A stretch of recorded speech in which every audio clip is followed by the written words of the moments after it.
Meus amigos, estamos de volta com mais um vídeo aqui no canal Ligados no Flu. Muito obrigado pela sua presença. Eu sou o Rodrigo Dias, sou jornalista e a gente começa pedindo para você que não é inscrito ainda, caiu aqui de paraquedas, para fazer a sua inscrição. Ajude o nosso canal a continuar crescendo. Deixe também o seu like, deixe seu comentário e, se puder, compartilhe este vídeo com outros tricolores. E a gente vai mandar aquele abraço especial para todo mundo que deixa o nome aí nos comentários e também a cidade de onde está nos assistindo. A gente começa então mandando um abraço pro Azimar Flor, em Teresópolis, Rio de Janeiro, o Marcos Afonso, da cidade do Rio de Janeiro, o Paulo César Rodrigues, da cidade de Carmo, no estado do Rio, o Vanderlei da Mata de Petrópolis, Gerson Araújo, de Vitória, no Espírito Santo, Raimundo da Silva, de Manaus, o Cláudio Luiz da Silva nos assiste em Itaperuna, estado do Rio de Janeiro, o Alcir Campos, de Taquara, também no Rio, o Zailton Barreto, Feira de Santana, Bahia, o José Gomes, de Uberlândia, no Triângulo Mineiro, o Ademilton da Silva, Campo Grande. Muito obrigado a todos vocês. Se você quiser que eu mande um abraço para você também, vai lá nos comentários e deixa o nome da cidade de onde você está acompanhando o canal Ligados no Flu. Bora começar então a falar de Fluminense? Vamos lá! Meus amigos, o assunto pênalti desperdiçado pelo Calegari continua a repercutir dentro e fora do Fluminense. A torcida não se conforma, não aceita até agora a maneira como foi decidido dentro de campo pelos jogadores que o Calegari é que bateria o pênalti, sendo que o Ganso é o batedor oficial, o John Arias é o segundo batedor oficial e os dois estavam em campo. O Keno já cobrou vários pênaltis pelo Atlético, pelo Palmeiras, também estava em campo. Havia outros jogadores também que são melhores finalizadores do que o Calegari, como o Lima, por exemplo, como o Cano, por exemplo. Nenhum deles foi o cobrador. Decidiram numa rodinha entre eles, um pediu, o outro conversou, o outro explicou, e no final das contas o Calegari foi bater o pênalti, que acabou influenciando diretamente no resultado da partida. Esse assunto ainda vem sendo muito abordado fora do Fluminense pelos torcedores, mas dentro também. Só que tem um detalhe. A direção, por enquanto, vai tratar o assunto internamente.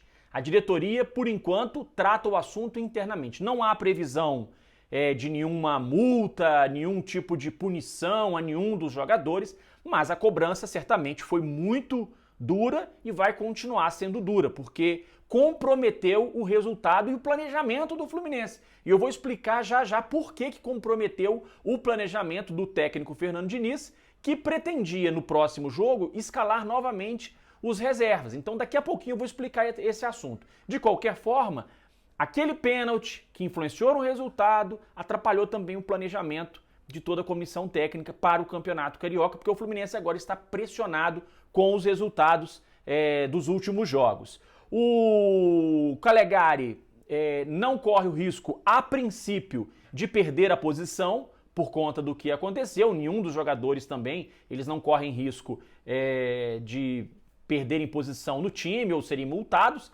mas a cobrança ela vai continuar, os jogadores foram já muito cobrados no vestiário depois da derrota para o Botafogo, e eu acredito que o ideal para o Fluminense nesse momento, já que o Fernando Diniz não pode dar entrevista por causa de uma questão do regulamento do Campeonato Carioca, ele tem que ficar uma semana sem dar entrevistas por causa da expulsão diante do Botafogo, então eu acho que caberia ao Fred, por exemplo, que é o diretor de planejamento esportivo, dá a cara a tapa, convoca uma entrevista coletiva, dá uma explicação, né? Diz o que foi feito, diz o que foi conversado com os jogadores, ou então chama o capitão do time para uma entrevista coletiva, chama um líder do time para uma entrevista coletiva. Eu acho que esse deveria ser o papel do Fluminense, até para acabar com o assunto, porque senão, o que acontece?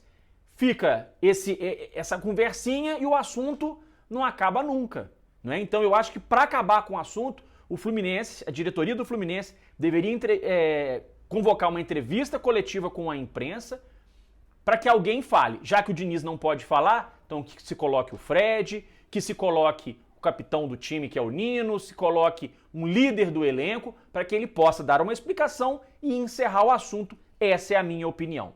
Vamos falar então agora sobre o jogo da próxima quinta-feira contra a equipe do Volta Redonda em Volta Redonda. Um jogo que se tornou muito mais importante do que ele já seria, porque o jogo do Fluminense já é importante. Mas agora, com 2 tropeços, né? E com o Volta Redonda assumindo a posição do Fluminense na tabela do campeonato, o jogo é um confronto direto. O Volta Redonda, nesse momento, está à frente do Fluminense na tabela. E se vencer, abre vantagem. Então, neste momento, o Fluminense se vê obrigado a derrotar o Volta Redonda na próxima quinta-feira. O Flamengo é o líder com 11 pontos, o Volta Redonda está em segundo por causa dos critérios de desempate, empatado com o Fluminense com 10 pontos. Se o Fluminense vencer, ele ultrapassa o Volta Redonda. Mas, se perder, fica 3 pontos atrás do Volta Redonda e ainda tem um detalhe. Hoje, o Fluminense, ele só tem 1 ponto à frente do Botafogo e com um jogo a mais. Ou seja, quando o Botafogo cumprir esse jogo que ele tem a menos, ele ainda pode ultrapassar o Fluminense e o Fluminense cair para a 4ª posição. Então é jogo de alto risco. O Volta Redonda vem bem no campeonato. Para vocês terem uma ideia, o Volta Redonda marcou 11 gols na competição até agora, é o melhor ataque do Carioca ao lado do Flamengo.